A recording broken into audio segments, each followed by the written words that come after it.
In this video, I will show how to calculate percent difference between two numbers in Excel. So type this formula equal, type the equal, then opening bracket. Now select this new value minus old value, closing bracket, then slash. Now old value, this one.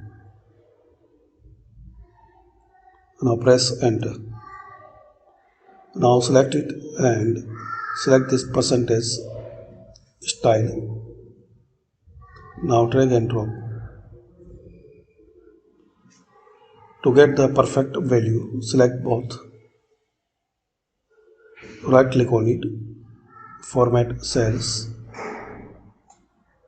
and the decimal you can add the 2 or 3 in decimal.